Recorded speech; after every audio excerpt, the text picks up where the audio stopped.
Hello friends, this is a new Chinese drama जो मैं explain कर रही हूँ एक सजेशन पे। और ये एक टाइम ट्रेवल ड्रामा है जिसे आप स्टार्ट करते हैं। कहानी के स्टार्टिंग में हमें मॉडर्न टाइम दिखाया जाता है जहाँ पे बहुत सारे अवार्ड्स होते हैं, और वहीं पे हमें हमारी मेन हीरोइन को दिखाया जाता है जो कि बहुत अच्छा मेलोडी प्ले करती है, और इसीलिए उसे बहुत सारे ऑफर्स आते रहते हैं। और तभी उसकी फ्रेंड आती है जिसके हाथों में एक फ्लावर होता है, जिससे वो थोड़ी बहुत बातें करने के बाद उसकी फ्रेंड जो है वो एक लड़के का फोटो दिखाती है और बताती है कि मुझे बहुत ज़्यादा पसंद है। और ये सुनने के बाद हमारी मेन हीरोइन जो है वो उससे ड्रेसअप करने लग जाती है कि तुम पे क्या सूट करेगा, लड़कों को क्या अच्छा लगता है। इसके बाद उसे एक बहुत अच्छी सी ड्रेस पहनाती है और उसे टिप्स दे रही होती है कि उसे क्या करना चाहिए और क्या नहीं। और साथ में वो उसकी काफ़ी सारी फ़ोटोज़ को खींचती है, सोशल मीडिया पे पोस्ट कर देती है ऐसा टाइप करके कि वो कहीं जाना चाहती थी, लेकिन मौसम ख़राब होने की वजह से, हैवी रेनिंग की वजह से वो जा नहीं पाई। उसे अभी बहुत ज़्यादा बुरा लग रहा है, और उसकी ये टिप काम भी आ जाती है, जिसके बाद वही लड़का उसे मैसेज करता है और कहता है कि वो उसे घुमाने लेके जाएगा। इस बात से फ्रेंड काफ़ी ज़्यादा खुश होती है। जिसके बाद हमारी मेन हीरोइन जो है वो अपनी सभी फ़ोन को देखती है और एक साथ उस पर बताती है कि उसका पीपा सोलो परफॉर्मेंस जो है वो सेंट्रल थिएटर में होगा। जिसके बाद हमें नेक्स्ट डे का सीन दिखाया जाता है जहाँ पे उसका सोलो परफॉर्मेंस हो रहा होता है। और मैं बता दूं कि यहाँ पे मेलेडी को ही पीपा बोला गया है। और जब वो अपना पीपा प्ले कर रही होती है तभी उसके पीछे काफ़ी सारी पेंटिंग्स वगैरह दिखाई जाती हैं, और साथ ही हमें एंशियंट टाइम की एक लड़की दिखाई जाती है जो कि पीपा को प्ले कर रही होती है और बताती है कि वो अपने प्यार से मिलना चाहती है। वो अभी बीमार है, उसके पास इतना टाइम भी नहीं है कि वो जिंदा रह सके, पर वो जीना चाहती है लॉन्ग लाइफ। और यहाँ पे हमारी मेन हीरोइन को ये सारी बातें सुनाई दे रही होती हैं और उसे चक्कर आ रहे होते हैं। तभी वो टाइम ट्रैवल कर जाती है, और जो एशियन टाइम की लड़की बेहोश हो गई थी, ये सारी बात बोलते बोलते वो अचानक से उठ जाती है। और अब वो हमारी मॉडर्न टाइम की हीरोइन है जो कि अपने आप को यहाँ देखकर हैरान होती है। और उसके सामने कुछ लोग होते हैं जो उसका पीपा सुन रहे होते हैं, लेकिन वो तो यहाँ से जाने का रास्ता ढूंढ रही होती है। तभी उसे रिवर में एक सर्कल दिखता है और वो उस साइड जाने लग जाती है, जबकि वहाँ के लोग जो है वो उसे रोक लेते हैं और कहते हैं कि रिवर काफ़ी ज़्यादा डेंजरस है, उसकी जान जा सकती है। और इतने में ही वो सर्कल जो है वो बंद हो जाता है, वो वापस अपने टाइम में नहीं जा पाती। जिसके बाद वो एक कमरे में दिखाई जाती है जहाँ पे वो अपने पीपा को देख रही होती है और कहती है कि ये सेम वैसा ही है जैसा मेरा पीपा था। और जैसे ही वो उस पीपा को टच करती है तो उससे हमारी एशियन टाइम की लड़की की सारी बातें याद आने लग जाती हैं, और एक डायरी दिखाई जाती है जिसमें लिखा होता है कि वो एक मैरिड लड़की है जिसका हस्बैंड बहुत ही ज़्यादा ईवल है, और वो उसकी एक फ्रेंड रोन आ जिनके साथ उसका अफेयर है। और हमारी मेन हीरोइन का नाम लुओ शासा है, जिसे जब ये बात पता चलती है तो वो उस ईवल पर्सन को डिवोर्स दे देती है। जिसके बाद एक टाइम पे वो आग में फंसी हुई होती है और उसे एक रेड ड्रेस में पर्सन जो है बचाता है, और तब से मैं सिर्फ उसी पर्सन को ढूंढ रही हूँ। उसे वो डायरी भी मिल जाती है जिसमें ये सारी बातें लिखी होती है कि वो उस पर्सन ने रेड कलर की ड्रेस पहनी थी, उसके पास एक पीपा था जिसे वो सिंग कर रहा था। और ये सारी बात याद आते हुए और पढ़ते हुए लो शासा जो है वो रोने लग जाती है और कहती है कि इसका पेन मैं फील क्यों कर रही हूँ। तो तभी वहाँ पे दो पर्सन आ जाते हैं और वो उस पीपा को देखते हैं और उससे मांगने लग जाते हैं, जिस पर शासा जो है वो उनसे थोड़ी बहुत बातें करती है और उनके मुंह पर टीप फेंक कर वहाँ से भाग जाती है। और बाहर आने के बाद सोचती है कि अब वो क्या करे, ना तो वो रॉयल लेडी है ना ही कुछ भी। वो एशियन टाइम में आई तो एक नॉर्मल गर्ल बनकर, और अब उसे उससे रेड ड्रेस वाले पर्सन को ढूंढना भी है। सबसे पहले तो उसे अपने ईवल हस्बैंड को ढूंढना चाहिए ताकि उसके बारे में उसे पता चल सके, और साथ में इस पीपा को भी बचाना होगा। जिसके बाद हमें नेक्स्ट डे का सीन दिखाया जाता है जहाँ पे वो मार्केट में घूम रही होती है और कहती है कि एशियन टाइम पे के मार्केट्स कितने ज़्यादा अच्छे लग रहे हैं। और तभी उसके पास से बहुत सारी लड़कियां जो है वो भागते हुए जा रही होती है, ये बोलकर कि उससे मिस्टर लुओ से मिलना है। और उन लड़कियों का पीछा करते हुए शासा भी उस जगह पे आती है जहाँ पे वो एक बोर्ड को देखती है जिस पर पीपा कंपटीशन के बारे में लिखा होता है, और इसीलिए वो भी अंदर आ जाती है। और हमें यहाँ एक पर्सन को दिखाया जाता है जिसका नाम जिन है, जो इस चीज़ की तैयारी कर रहा होता है। और तभी जिन जो है वो इस लड़की को देखता है, जिसे देखकर वो स्माइल करने लग जाता है क्योंकि वो पहली नज़र में उसे पसंद कर लेता है। और इतनी सारी भीड़ में शासा भी होती है जो इस चीज़ को देख रही होती है, क्योंकि वहाँ पे बहुत सारी लड़कियाँ आई होती है इस कंपटीशन के लिए, जिसमें से कोई भी एक लड़की चूज़ की जाएगी जो कि सबसे बड़े वाले कंपटीशन में, फेस्टिवल में सिंग करेगी, वो भी मिस्टर ली के साथ, जो कि बहुत ही ज़्यादा हैंडसम है। और तभी हमें एंट्री दिखाई जाती है हमारे मेन हीरो की, जिसने रेड कलर का ड्रेस पहना होता है, जो सभी लड़कियों को बहुत ज़्यादा हैंडसम लग रहा होता है, और उसके आते ही सभी लड़कियां चिल्लाने लग जाती हैं। और हमारे मेन हीरो का नाम है लुओ जिंगनान। और जिंगनान जो है वो यहाँ पे अपना भाषण स्टार्ट करता है कि सैनियान फेस्टिवल जो है वो बहुत ज़्यादा इंपॉर्टेंट है मेरे लिए, वो मेरी डेस्टिनी है, इसीलिए मैं यहाँ पर आया हूँ ताकि आप में से कोई भी एक जो है वो मेरे साथ सिनियन फेस्टिवल में म्यूज़िक प्ले कर सकें। तो सभी लड़कियों को यहाँ पर साथ में आकर प्ले करने के लिए कहता है म्यूज़िक।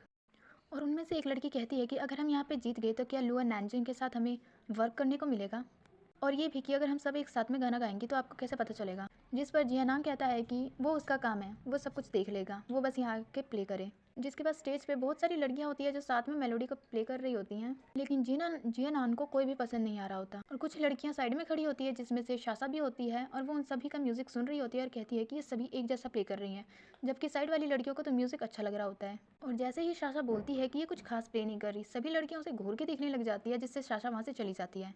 जिसके बाद शासा जो है वो ऊपर टेरेस पे आकर देखने लग जाती है, लेकिन तब तक में जिंगयांग जो है वो सभी लड़कियों को वहाँ से निकाल देता है और ये देखकर तो शासा भी वहाँ से जाने लग जाती है कि सभी लड़कियाँ तो जा चुकी है, लेकिन तभी कोई उसे धक्का दे देता है और शासा नीचे गिरने वाली होती है, लेकिन जियानांग जो है वो उसे बचा लेता है। जिसके बाद ये एक दूसरे को देखते हैं और अपने मन में एक दूसरे के ऊपर कमेंट करने लग जाते हैं कि ये ब्यूटीफुल है, हैंडसम है एंड एक्सेट्रा एक्सेट्रा। जिसके बाद शासा जो है वो अपने मन में सोच रही होती है कि ये सेम वैसा ही लड़का है जैसा पीपा गर्ल का स्वीट हार्ट है, जैसा उसने कहा था रेड ड्रेस में जिसने उसकी जान बचाई थी। इसीलिए सासा उससे काफ़ी अच्छे से बात करने लग जाती है और उसे थैंक्स कहती है अपनी जान बचाने के लिए और उससे कहती है कि मेरे पैर में थोड़ी सी चोट लग चुकी है। और इससे सुनकर जियानान जो है वो भी समझ जाता है कि ये ज़रूर नौटंकी कर रही है, क्योंकि हर कोई यहाँ पे लैंजून के लिए नौटंकी करता रहता है। जिसके बाद वो उसे अपने साथ चलने के लिए कहता है और आराम करने के लिए कहता है। यहाँ पे हमें 4 लड़कियों को दिखाया जाता है, जिसमें से एक का नाम हैंकिंग होता है, जो कि मिस्टर लैन यानी कि जियानान के बारे में बोल रही होती है कि इसमें कुछ भी खास नहीं है। और दूसरी वाली लड़की बोल रही होती है कि मिस्टर लैन जो है वो काफ़ी ज़्यादा मेहनत कर रहे हैं सैंगवान फेस्टिवल के लिए, और इस बात पर कि गुस्सा होकर वहाँ से चली जाती है। जिसके बाद हमें वापस से जियानन और शाशा को दिखाया जाता है, जो यहाँ पे आपस में बात कर रहे होते हैं कि उसका पैर कैसा है। और मुझे नहीं लगता उसका पैर इतना ज़्यादा ठीक है, इसीलिए मैं क्या आपको घर छोड़ दूँ।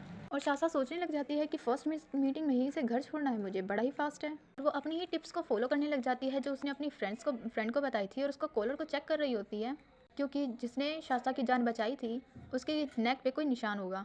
लेकिन जियानान जो है वो तो उससे दूर हो रहा होता है और उससे उसके हस्बैंड के बारे में पूछता है, जिस पर सासा कहती है कि उसको नहीं पता कि उसका हस्बैंड कहाँ पर है, क्या वो उसकी हेल्प करेगा उसके हस्बैंड को ढूंढने में।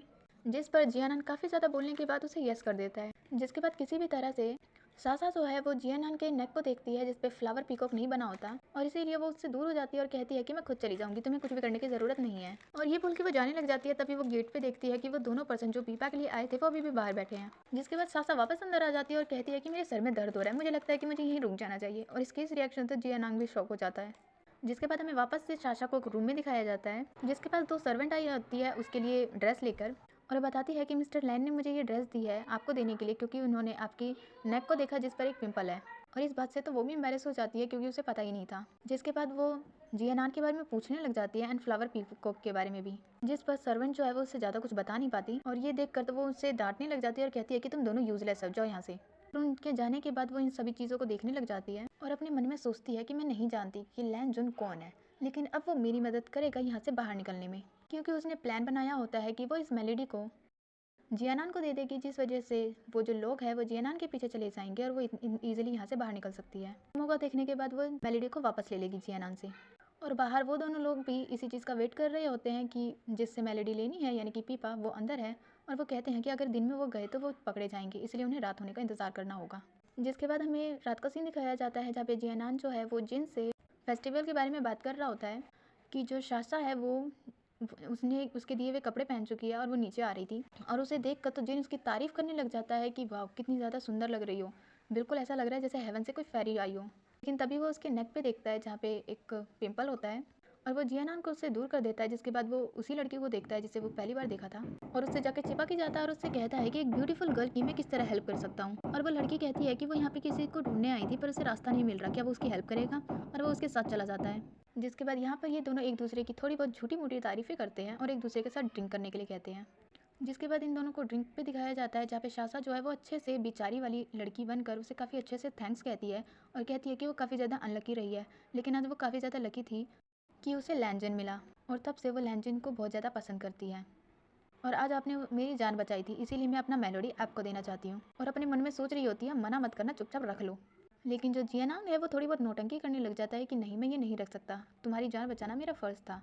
लेकिन फिर भी शासा किसी भी तरह उसे दे देती है और वो भी चुपचाप रख लेता है, क्योंकि शासा के पास जो पीपा था वो पिनॉक्स नेक पीपा था, जो कि काफ़ी ज़्यादा मुश्किल से मिलता है। जिसके बाद सीन दिखाया जाता है कि वो उसी पीपा को लेके जा रहा होता है, और तभी वो दोनों जो है वो उसके पीछे बढ़ जाते हैं पीपा को लेने के लिए, और वो उन दोनों को बहुत ही अच्छे से मार के साफ़ कर देता है और पीपा को एक जगह पे रखता है जहाँ पे शासा उसका पीछा कर रही होती है, और वो उस पीपा को लेके वहाँ से चली जाती है। और काफ़ी ज़्यादा दूर आने के बाद वो रुकती है और उसे वॉमिटिंग होने लग जाती है, क्योंकि वो हॉर्स पे आई थी और कहती है कि किसने कहा हॉर्स बहुत ज़्यादा अच्छे होते हैं। लेकिन फिर वो कहती है कि चलो ठीक है, कम से कम मैं पीपा को लेके वहाँ से बच के आ तो गई।